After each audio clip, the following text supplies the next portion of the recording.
Zaina hetilai muna local com zong zong tele in lama milo clear tu zong zong te in zawa in ti kan bu ka cheu ka ming chu Julie wana somi ania zaina hian kan sha chewangin North Mizoram District PYD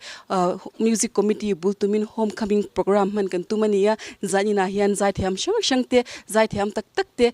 zai pol tele live band te ngai thla kan tumanga hemi ba ka hian thu soi ngai nom tak te kan ngai thladonani ti chuan zaina kan hun man mun he do puiveng tharania upa evanal pekate inania anni han phal takin an in han hotira anuam kan tia zanina po han borwa ki akang de hal me ni ti chuan kan program te kan chan ngal menga ama saberin zanina thucha min shu tur le hun serte min chan sak turin reverend charpuya superintendent no Mizoram district ila so mangu ama sa in lalpa chu fakiram ro se amen zaina hian North Mizoram district PYD Music Committee ten ruam hana fel tak nein homecoming anan ruam hana he kan hun man tura hian pathian ama sebera ro puiber apoi mo a mishing te hian ro pui kan tum thina ma se pathian ro pui ber se ti hi kan thilunga om se ka du ber lai chu ani ti chuan pathian thilo ngai thlang u engkim tan hian hun ruat oma van huai thil zong tan hun rem changa om zaina hi kan soidu chu engkim tan hun ruat om ti lai ka soidu chu ni a tuna hian thalai ten he hun kan man tur hi tun hun atan ani a sang ka sekwa som riat vel bora hian homecoming an soi kan hrengai lo ma se tun hun atan chuan he kan hun man hi kan khovel kan din hun kan hun hian a her chu puita ani chowang chuan kan hun man dan ang zela hian he khovel hun in her zel hian pathian ro puina turata la hun kan man thiam apoi mo a ti chuan tuna hian hei crusade te kan nei thina tun man kholaya te ma se tun huna chuan chu tiang ni to lovin live crusade kan ti a hun a her chuato miau wangin Mahni in chunga tang ten crusade kan lo en ve theita a tun mai ro chuan hun sang ate kholaya te an be thina ma se tun huna chuan chu tiang chu ani to lovani khovel in herzel hian thil dang lam tak taka her chu puya tunlai chuan zai mi te hian e kan ram an chian he lea mi pui te po hian kan en ber chu zai thiam te hian na satakin mi pui min suai ani zai pol te po hi poimo hle maya thalai rual ten zai pol kan an thina North Mizoram district pon tuna hian mun sang ate kal kan tu maka in bo soya heng zong zantin la kan zirate mi puita ta na rong kan bol sakna te hian na satakin tu lai khowela chuan rong bol na ro pui atlinga ni ti kan heta tan thai kan ria ten chu me piala ma chuan pathian thu hi apoi mo a tha a ma se pathian thu hi ani ang taka kan man thiam apoi mo ani chuti ni lawa he kan khovel hun man me ka hian thalai rual ten eng tin nge rong ka bol veng ti kan ngai tu chian apoi mo in ka ria mi tena kan rong bolan ei theina turatan chuan kan om dan kan che dan kan nun dan hi apoi mo ber lai chu ani chowang chon kan o tha po ni sela zai thiam po ni la kan nunin aken tel nga la ngai ni chowa zai thiam te po kan zai hun chung chau ni lovin kan zai na piala ma te po hian keima ni hi kan enfia apoi mo khop mai chowang chon nun chiar tlak nei turin wan in bo sayang u he kan hun man mek po hi zaina hian chiar tlak ni turin in bo sayang u kan rilu taksa ngai to na ram song po sena hian pathian lama ipeng uti kan soidu ani chowang chuan PYD te voinia hian he khovel ram kan kalmek na kan ni tin kan rabi kan chiar chho mek na hian pathian tel zel se poi moi kan ria a keima ni du dan te nuam kan ti zong te tha kan ti zong te ni lovin pathian atel vm ti hian om taila pathianin adu angem hetianga ka om hian pathianin rem ati angem hetia kanun hian ka rong bola nen a in me em ti hi kan ngai to ta na poi mo in ka ria ni tin kan hun man te kan hun man me ka hian pathian ro puina turatan hun kan siar thiam apoi mo in ka ria ni chowang chon min hun a siar thiam chon mi fing an ni a thila hun taka thil kan ti te kan pang chual te hian mi pa ngai kan ni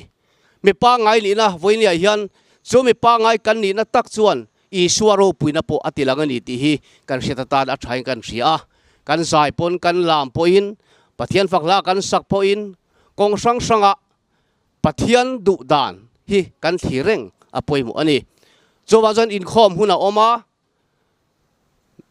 social meeting kan e huna oma zail po kan hun man me ka po hian he kan hun man tan hian kan thinlung kan ngai to na po hi pathian akan pek pathian ro puinan kan pek apoi mo tak me ving ka ri ani chowa jon lalpan a hun hi engkim hi a hun bi te in min ro saka a hun la ya chon moi tak thatak vek ani chowa jon zaina po hian he kan hun man hi lalpa ro puinan kan zawai amang turin kan ni so mani e lalpan ro puina chang ro se tong trayang lalpa zela hian hom khaming kan en bu sai ta hi ro pui kan ti le mai nang lo tel ve ang che yom na piang hi lalpa ro pui thina i tel ve na hi lalpa ro pui thina nangi om chuan engkim mai hi afam kim thina ni i tel ve lo na hi chu aruak thina chuwang chaw zena po hian he kan hun mani min man puila kan program kan man tur zong zong te nang man min om pui min hruai turin ikuta kanin hla ne i thu kan ron chiar chu mai pi lama kan ron soi zong zong te ka kan thalai rual mai ba ka he kan hun man min man pui tu le min thir tu zong zong te tan hian hlong ro pui takani theina turatan ikuta karon hla ne nang man ro pui na changzel turin lalpai su iming thiang limin karon dir che amen Reverend Charpui hina chagin thu charo pui takan ngai tha achunga lom thu kan soye tuna chuan zai ngai num takan ngai tha anga unaw nu HT lal maswani zai turing kan somanga atharon saktur hi beram no lalna ti ania aphwa tu hi unaw pa h larin moya war ti ani unaw nu HT lal maswani ilo somangu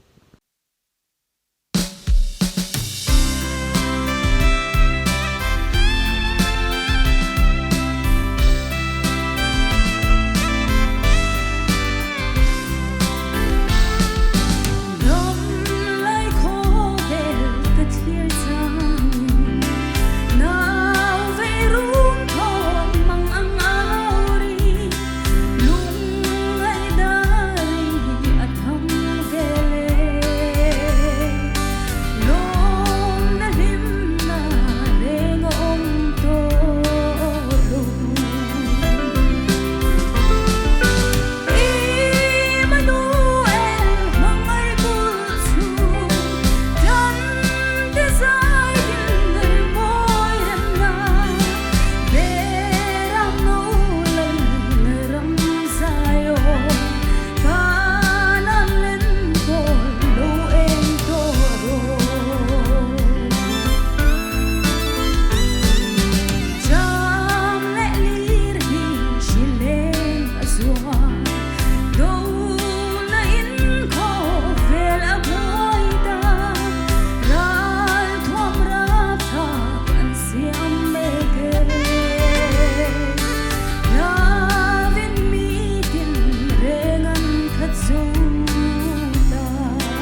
khuvela kanam chung hi chuan beram no lalna kanan ram kan ngai vong ring mei don ani unaw nu hdl ma chwani chunga lom thu kan soye tuna chuan zai dang kan ngai thali anga zai min oi turin unaw nu wanal hu zwali tlang nuam kan somanga alaron sak tu hi upabola la pho ania lal pasi pairwal ten ne kan chan the na turata na mosi ban phar reng turangin na la ani unaw nu hlu te lo somangu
swal boy tang zong ten tena kan chan thaina turat atana iswan hung zui je turin zaina local te kan hanin som tharani tuna chon tu soi kan ngai tha anga evangelino vanar wata president North Mizoram district PYD so soi turin la so mangu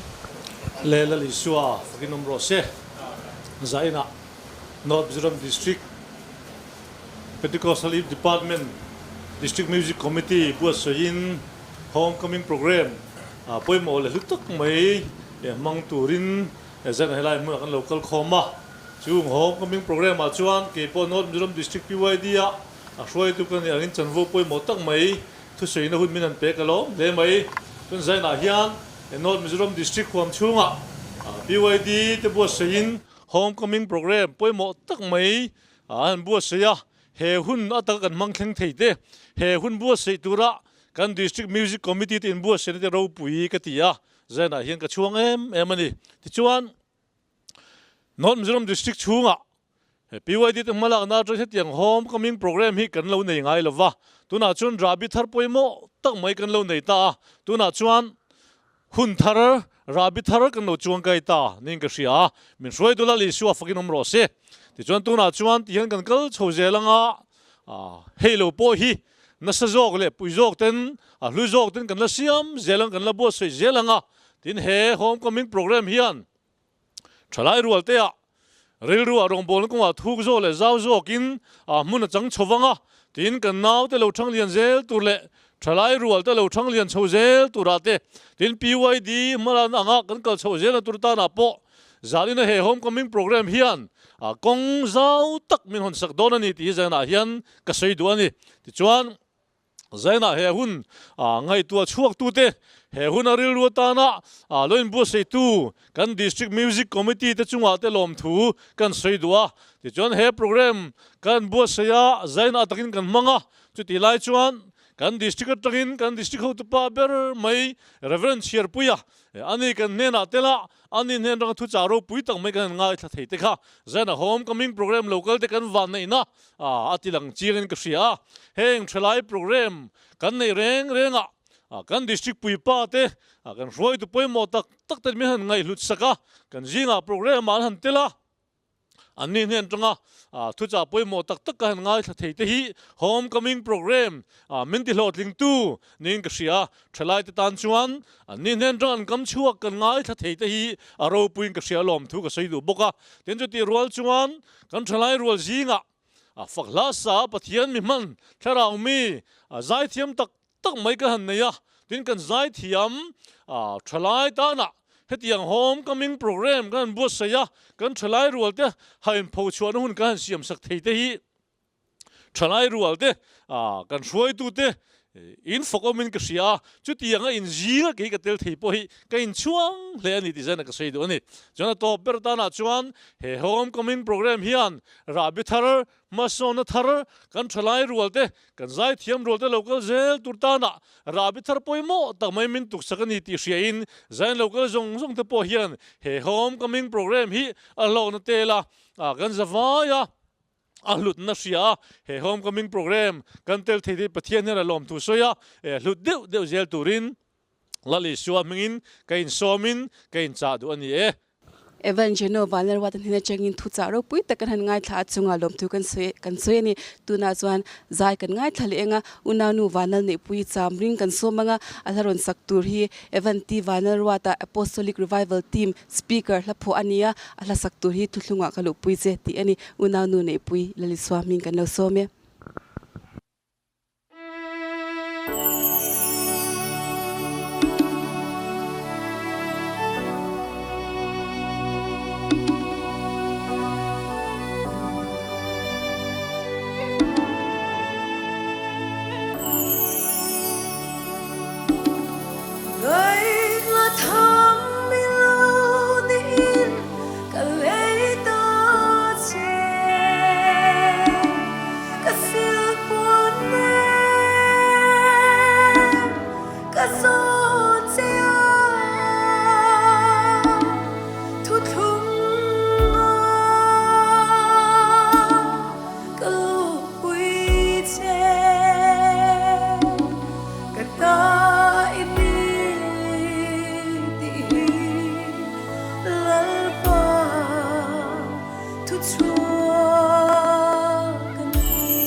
วันรังกัจกรรมคีเลปามมิงาสวางไงดำนัดสังเตเลนนักขบุยนีเตียใจมีรุนออยตูอุนานุเนปุยจุงกันโลเมจูวันรังกัจกรรมจุดเล็งเวทเตูจวนติตูประคัดกันเนียจูอิสวามิงาสวางไงดำนับบัพติสมากันจันงายจูมิลาปวงสวักตูจวนอุนาปาสีมาสมตัวงานนาจารีเวงกันสมังอาลารอนสักตูอีเปียงทาร์ตูรนีตีอันเนียพอตูฮีปูราเลียปัจจินจาอันนี้ไบเบิลกันเชียร์จวนโจฮันบุงทุ่งจางจวนติตักไม่วินก็ชิลเซลมีตูปตุยาเลทาราวากันเปียนทาร์เลจวนตูมาปะเทียนรำกันลุเลวตูร์ทูดีเอ็นเซียก็จูลาอามินปอนส์ฟัดสักตุรินอุนอาปัสซีมาสมตัวงลิสวามิงกันโซเม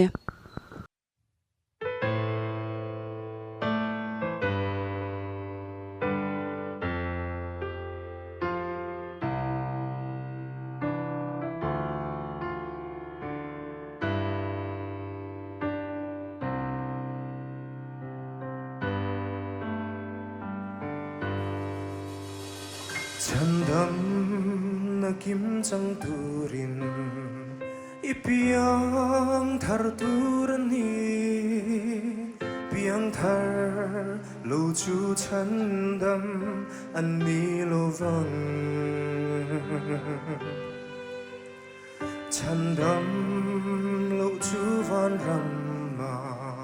อันลูเทโลวังวันรำอาลูตูร์จวนเปียนทาร์อ่างอายนี้มีตูโบตุยะเลคาราวานเปียนเล่าจวนปะเทียนรำมาอันลูโลวังลัลบันนาที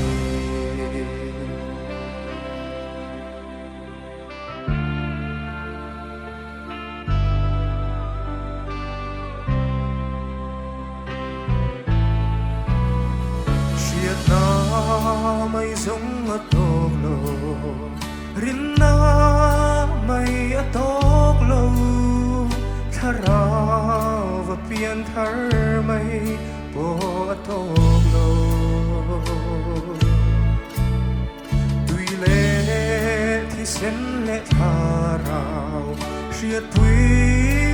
ตูเตฮีอีจันกิมชีโลจวนฉันดำอินดีโลวังลลีสัวฮีทินลุงอาลเลฉันดำตัวปมไม่ฮิฉันดำนาอัดลิงโลเวอัดหูเป็กจมนาโจกีฉันด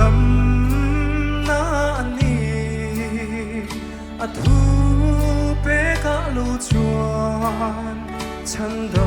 ำนาอาโลมีตูโบตุยะเลคาราวานเปียนเล่าจวนปะเทียนรำมาอันลูดโลวังลัลบันนาที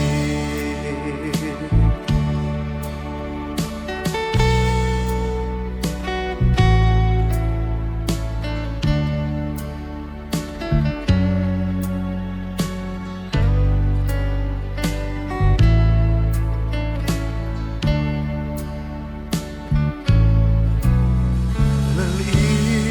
สัวฉันดำนาฮีทิลตีวางานิโลอาทินั่นแหละผู้ lệ thô lệ na trôm bùi in ác mình nghe yên baptisma chẳng là Isual đất lên phải là chân đầm in đi ô măng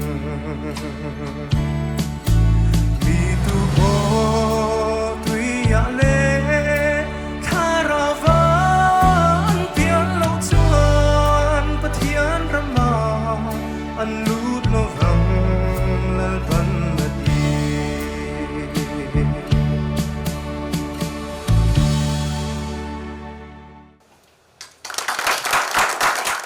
una pasi ma som tawanga nena changin hlamoi tak me kan ngai tha azai thiam em mesi kan khamlo che pani tuna chuan hladang kan ngai thalenga una pa pc dal than moya hun thar veng tlangwal kan somanga ani hianin ama la phwa ve karon sadona athule ahlate ama siam vikania zaina ahlaron sakturi ka chongchaina ti ania a chongchaina chu la amiron phwan chwa sakturin le swa min kan some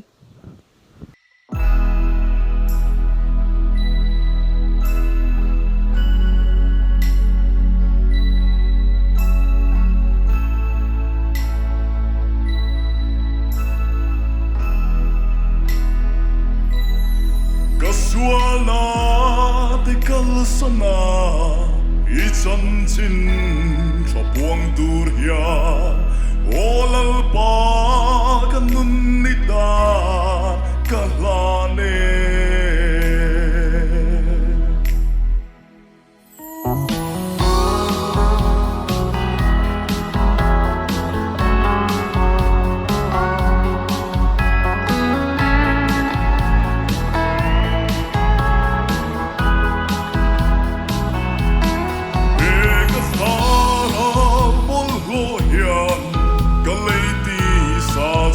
sanin tui le tharawa biang lovin lalparam ka theng ngem ka thin lung ngai tua na le ka du so ka ti trin de lalpa ta na mang lovin le moi nan mai sau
Hallelujah, katamta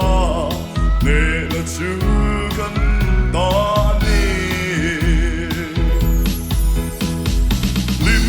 le lo min kasai selang kadam nalal Krista kanei to si o vel par moi na te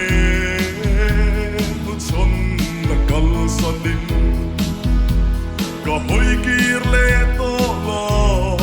povela olal pa ipa tring trin galoku ne itana tumturin min mangan se kaswala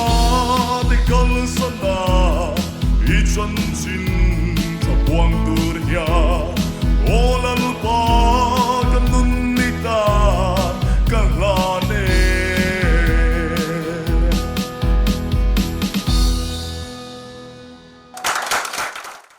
Langba chalain lalpa ihma kalau kune idu angin min mang sen hanti wong wong me tu siam tu thin lai po he dam nge ka ringani una pa than moya kan lo me tuna chuan tu soilama luru kan no pele to nga even ke ro chuanga chairman North Mizoram District PYD Music Committee tu soi turin kalau so me zanina North Mizoram District Music Committee board sai homecoming mangtura local zongzong te le thlir tu de zongzong te lalpa isu megin chibai thaber zaina hian kan han buk masa chewani zaina kan man homecoming lo ir suadan toite in bulhan tranila kumsang ni le somni pani October tha khan music committee board sa in scholarship muna music festival manani chuta chuan zai thiam mi tena an hriat lo timai te ang a chuak thar te poti la tongmoi lo ni lowang chung ho mi tam tak talent nei thateu deuh te chunon zaya chu chuan phur nan da satak music committee min pe homecoming te hi board saila heng mi tena an la hriat lo lutuk lo nia kan hriat te heng ho te tan hian platform siam sakte ang ti ril ru kan pu chumi lotlina chu zaina hian in kan lo mang ni ina hriata alobom hle mai ni china malama te po kan ho tu ten an sei to he homecoming program kan board sai hi North Mizoram District PYD te tan chuan rabithar ani he hun mangtu de zongzong hi kan van nei hle ni depon kan han hria ani ti chuan music committee hian nasa takin ma kan la thina North Mizoram District chunga thalaiten ma kan son theina turin music committee hian thei top achu thina solfa training te kan board saya tin atul dana zerin zailama ma kan son theina turin kan pha kang tok tokin tran kan la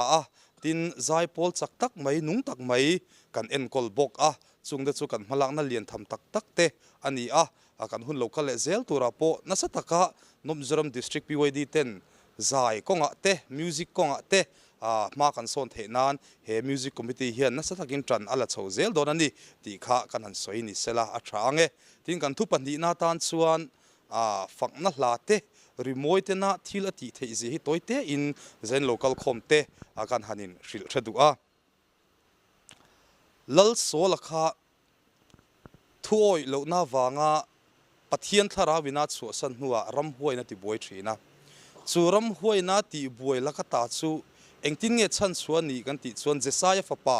davida khan tringtrang atum sak thina ni chu tringtrang atum sak chuan lal solakha alo hara alo thale thina ami pa ngai le thin ta ni chu rimoi chon thil avanti thei tak em chu mai ni lo India rama missionary pakhat EP Scott kan ti chu rongbol turin awak chuaka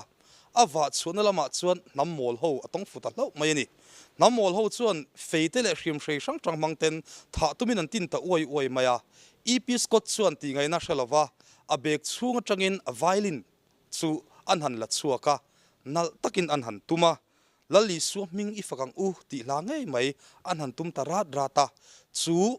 rimoi an hriat chuan ama tha tum tu te iti mai ti ang nammol ho faking zongzong te chuan an hriam hreiken zongzong te chu an da thlata ti chun an thin lung chu Pentecost ni ang deuh kha ni mai thei chun angin a lo na ti chuan pathian ram chan chin tha EP ko chuan a hril thei pa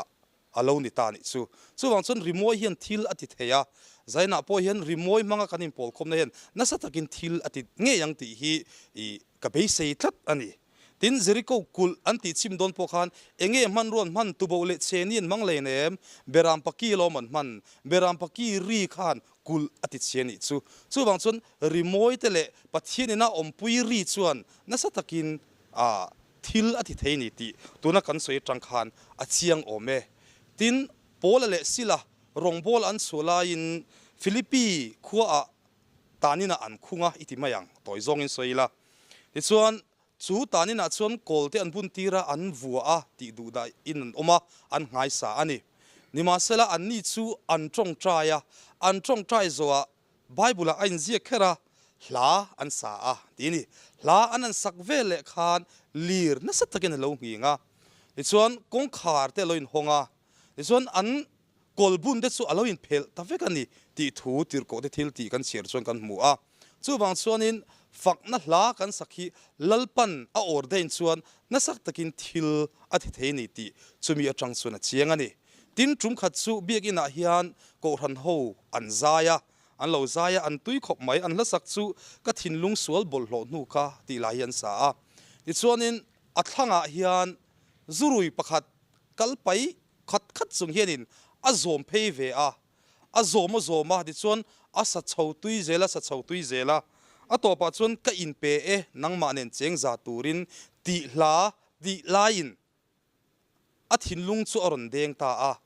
orol chu mawin ring takin atrapa a pian thar pha ta ni chu wang chuanin rimoi te le fakna hla hianin thil awahan ti thei tak em biagin ate po sarmon tha tak tak kan ngai thla a hengang bok hian fakna hla hian mi de thinlunga nasa takin thu a soi the ni ti chiang takin a hriat ani kan PYD member pakhat po khom puina a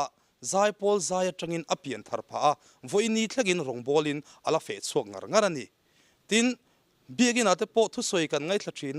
chan to ka lung oi thu te kan ngai thla liama thu soi tu kan chibaya atok deuh der hiana angani amai ro chu fakna la mangin tunlaya kan hria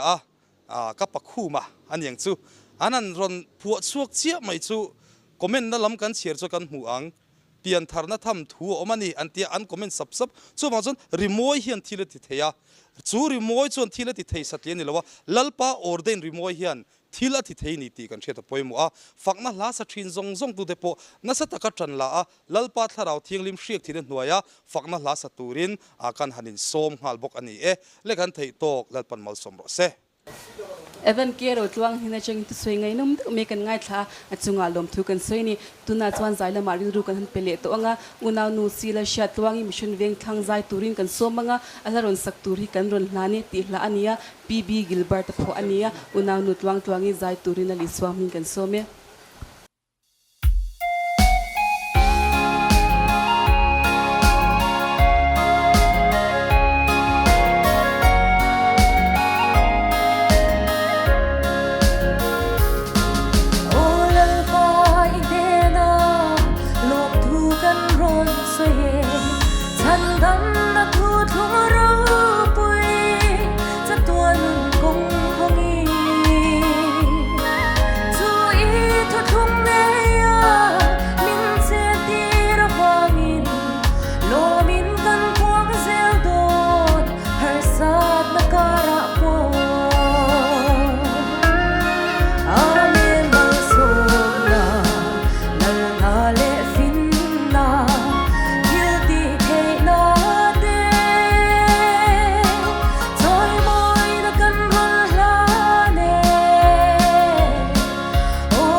Kolel pa in hina lom thu kan ron soye chandam na thunga min chen tira wangin ti mo taka min ron sak tu una nu twang twang chunga lom thu kan soye tuna chuan zai dang kan ngai thali enga una nu lan hing moi zo nuam kan so manga ani hian ka ngak le ti hla ron sadona he la hi una nu la ring zwali no te pho ania athuk ero hi chu una pa PB lian hinga siamani una nu hing moi ali swa hing kala some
leishing nun aral hunin ikyanga mishwai vero avahan moi vong em unaw nu hing moi ichunga lom thukan soye tuna chuan zai dang kan nga thali nga unaw nu larin moi mau bok zai turin kan somanga alaron sak turi kan chenaram tur ti ania phwa tu hi unaw pa cs la ro chwama ani unaw nurin moi la ri swa min kan somche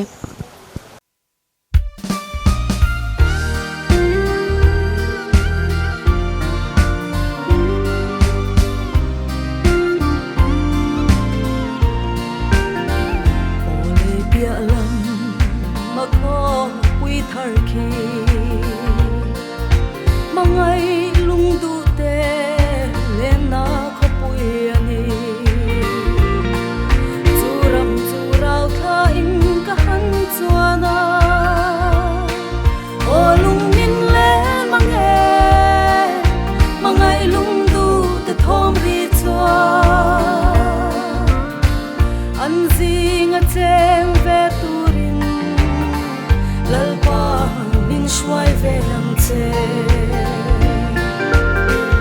o ngai ni leng a bang hello kan chen ram tur khi solo vin kalai re lang o lal pan min chuai zelanga amen chak na ringin kan khen ngang chu ram chu ram pe hin ro lo sa lem kho pui alaya nun na tui aluang cham de le agam tua ka nun na thing par de chu chatua na voreng tu van mangai na pang parani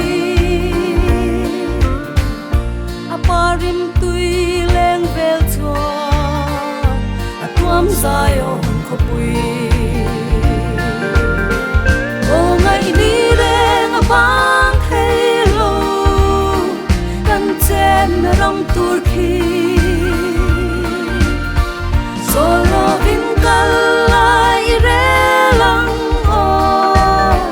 lal pan min chuai zelanga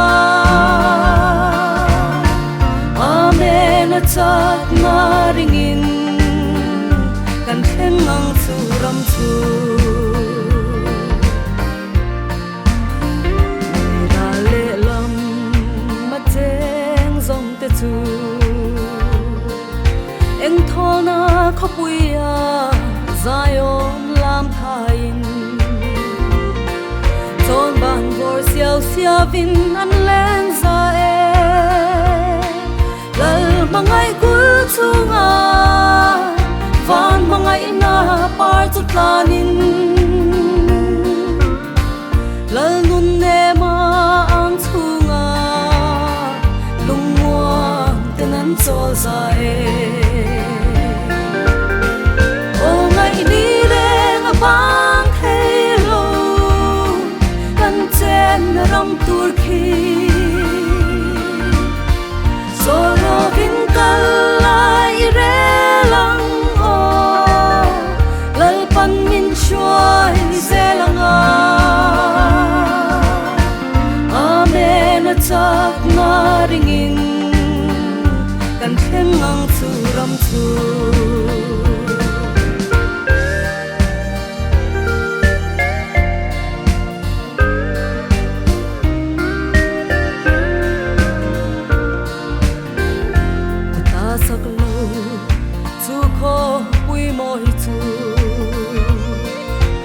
man tam le rang ka chak mun no mani ni em le khon va reng angai to lo berang no we nga chua ni thiang lim kan sa ten le oh hallelujah amen lalpa an fak ning lo ve bang hello kan chen ram tur khi solo vin kalai re lang o lal pan min chuai zelanga amen chak na ringin kan khen ngang chu ram chu amen chak na ringin kan khen ngang chu ram chu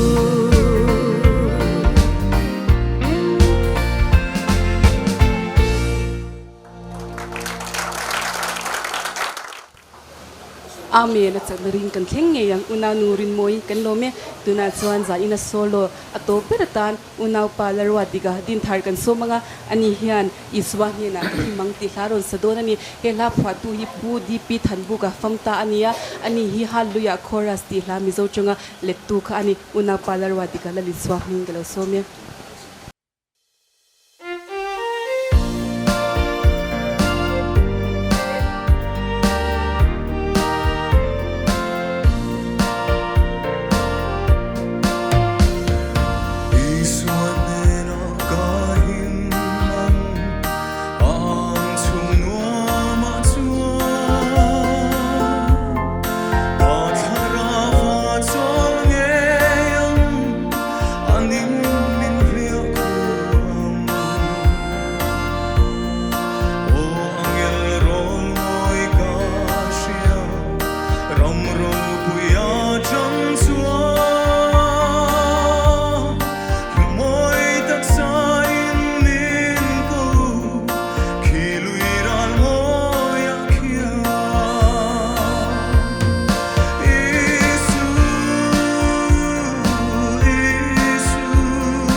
zan thi malanga ropi na la eng yang una pa adika abahan moi bung bung em ichunga dom thu kan shila che tuna chuan zai polam pangkan ngai thabele to anga non Mizoram district court te zai turin kan somanga anharon sakturi o hallelujah lal paro pui ber ti ania phwa tu hi el kam lova ani non Mizoram district court te ali swami kan som cheu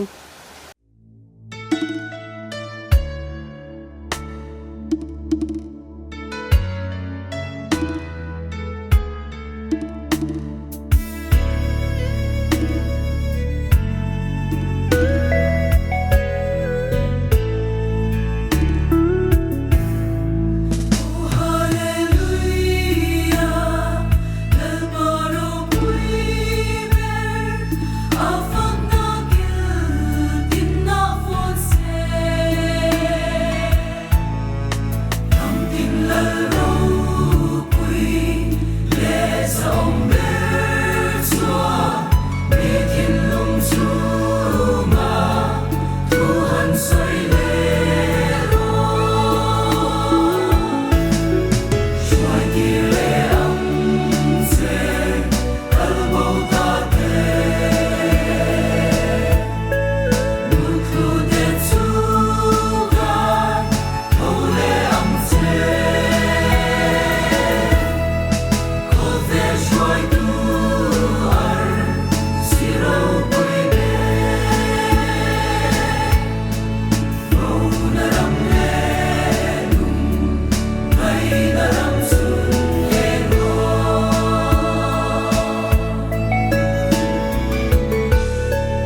o haluya le paro puiber non Mizoram district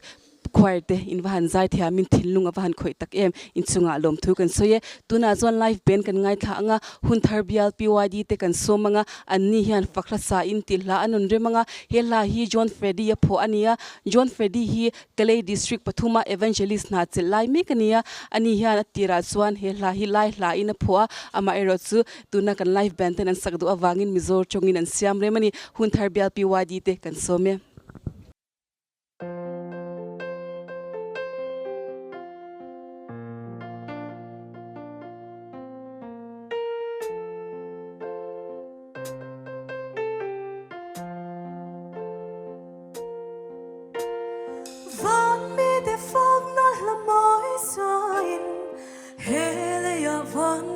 chẳng tu de thâu ru phát là sai nên làm ăn u cần thiên lung tác sát harao đam na lỡ zong zong te lỡ ber isua chu pha kín rồi môi ta dài về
swala ta min tlan tu lal pa chu fakhla remote tin reng ne ni choi mo yang u hun thar bial PYD te kan lo me tuna chon tlang nom PYD band kan so manga anni hian ka thlir bang thelo ti la anon sadona hel la hi evan lian thang bungan sangni pasari kuma apho ani tlang nom PYD band te kan so me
shing nun hi rel to me se beram no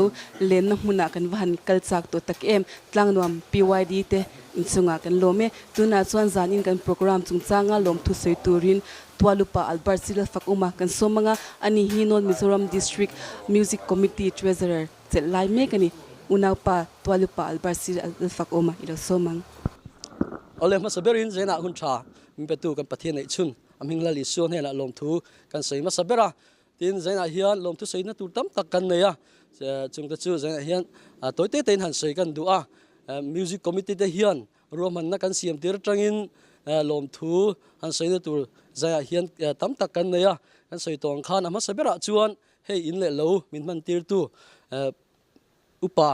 f falal pe kate nu pa chunga lom thu kan sei ma saber du a ani hian engkim min ti saka an in min man tir mai ba ka hian kan du kan lama kan du kan soya chung ta chu ani za kan natan na tir atang to khanin min buat sei saka min pezela ni chunga hian lom thu kan soi tak me ani tin soi mai mi lo turin zaina kan refreshment te kha anin min tum sak veka chu tiang khop chuan ni hian in North Mizoram District Music Committee te roman nei min phur puya ani chunga hian zai hen thin lung takin music committee ai oin lom thu kan soi ni sela tina dot le chuan kan share thewang hei kan decoration hi moi em maya heng decoration te hi ke ni music committee te chon ti ngai na kan thiam kan shelova ama ro chu ti ngai na sia PYD member te zinga kan nei zela unapa RK una parwat kima tuikul PYD tin thar PYD shoi tu kan nei anin roman na te min siam saka na tlang te nei na mana ron romana hei na taki mi ron chua saka ani chunga hian lom thu kan soi tak mewa tin chu mai ni lovin tuikul PYD te zaina asar na hun asar turin ka han be seya anin asar na te min tho saka kan roman na te engkim min ti fel fai saka thu thleng te min rem saka enge kan soi tong khan engkim min ti saka ni ani chunga hian lom thu kan soi tak mewa tin chung ba ka chuan sei tur tam tak kan neya hei zaina hian sombik te kan neya din thar bial PYD shoi tu te tin kan chia thewangin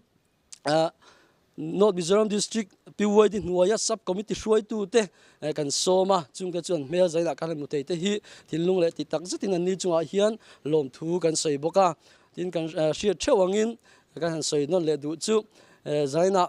heng kan program kan man theina ta na zaya rong bol tu te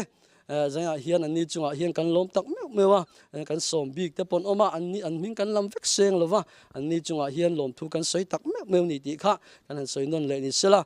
tin zaya hian kan soi tong khan lom thu soi na tur tam tak kan ne ya lom thu kan lo soi mai te po kan nei theya chung zong sanga chun lom thu kan soya tin soi mai mi lo tur ato patana kan khek kan pen net te ani hian roman na kim min nei puya atira kan committee music committee kan nei atira trangin roman na min nei puya ani malak nei zaina hian program lo tling tak kan mang theya ani chunga hian lom thu kan soi mola ani hin buai khup maya hei kan pen net te hi kan camera la khom chu sei lo kan light te en kim mai lo khom tur hian lir thei te nga ya in an ho khom ve te nga ya North Mizoram District pennet ten kan nei vek lo wangin general pennet ta te ho khom ve ten nga ya chunga chuan anin keima ni lampang min purbuai mi lovin an lo ho khoma zaina kan roman na ti lo tling turin miron ti sakak zain kan lom tak me wani ani chunga hian thilung le ti tak zatin North Mizoram District Music Committee te kan lom ni ti kha kan an soi ni sela tin kan soi tong khan zaina hian lom thu soi na tur tam tak kan neya hei host jom tak te kan neya tin abaka kan tlaya member dom tak te veng sang atang ten kan kal khoma chung te chunga chuan zaina hian thilung le ti tak zatin North Mizoram District Music Committee te chuan lom thu kan soya heng kan program man te ti lo tlinga hun thatak mei kan ta na zaina inron seng hi thilung le ti tak zatin music committee chuan lom thu kan soi non molani khan kan du tok me anga thome kalome zanin kan homecoming program chu tikhan kan lo zo don taring maya zanina program ron mang tu zong zong tele thir tu mi pui zong zong te in chunga lom thu kan soya le pantam takin ma som zero se